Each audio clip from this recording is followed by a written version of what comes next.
ल साथी आज चाहिँ मेरो स्पेसल बनिँदैछ। आज भाइटिकाको दिन चाहिँ मैले स्पेसल बनाउँदैछु, तपाईँहरूलाई म देखाउँदैछु। हेर्नुहोस्, कता हो देख्दैन त, कता हो यति देख्छ देख्नु हुँदैछ तपाईँले। यो चाहिँ तपाईँको के भन्छ त,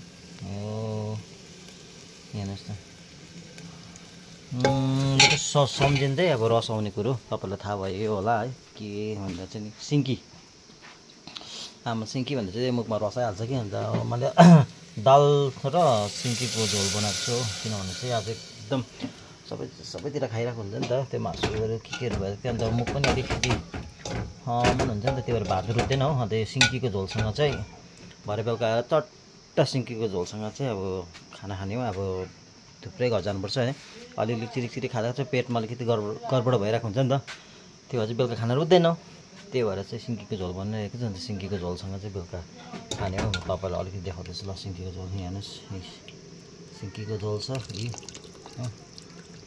अनि सिन्कीको झोलमा चाहिँ हामीले अलिकति आँटा चाहिँ एड गर्नुपर्छ, अन्त मजा आउँछ खानु है। ल त है, हेर्दै आउनुहोस् मेरो भिडियो। फेरि पनि अर्को भिडियो बनिँदैछ र तपाईँहरूलाई म देखाउँदैछु है। र तपाईँको भिडियो पनि यसो समय पायो भने चाहिँ हालिहाल्नुहोस् है, होइन? समय यही हो, यति बेला यो है, फ्री टाइम सबैजना फ्री हुन्छ, यति बेला यसो खानाहरू बनाउँदै गफहरू गर्दै होइन, भिडियोहरू हेर्दै मजा आउँछ नि त। त्यो भएर चाहिँ हामीले टक्राटुक्री भिडियोहरू पनि हालिदिइरहनुपर्छ। र साइज लाइक चाहिँ अवश्य पनि गरिदिनुहोस् है, किनभने लाइक छ भने चाहिँ मजा आउँछ नि त, अर्को भिडियो बनाउनु पनि हो।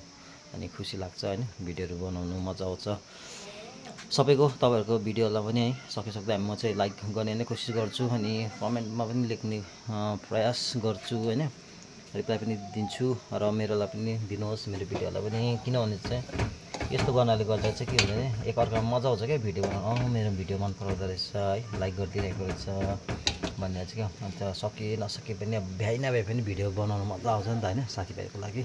सो गाइस, आशा छ होइन, जस्तो सुकै भए पनि भिडियोलाई चाहिँ लाइक गरिदिनुहोस्, मन पराइदिनुहोस्। अनि मेरो फेरि पनि तपाईँलाई म सिन्कीको झोल देखाउँदैछु। फिलहाल चाहिँ यस्तो भइरहेको छ, र सबैलाई मनपर्छ भने चाहिँ अवश्य पनि कमेन्टमा लेखिदिनु होला कतिले मन पराउनुहुन्छ है।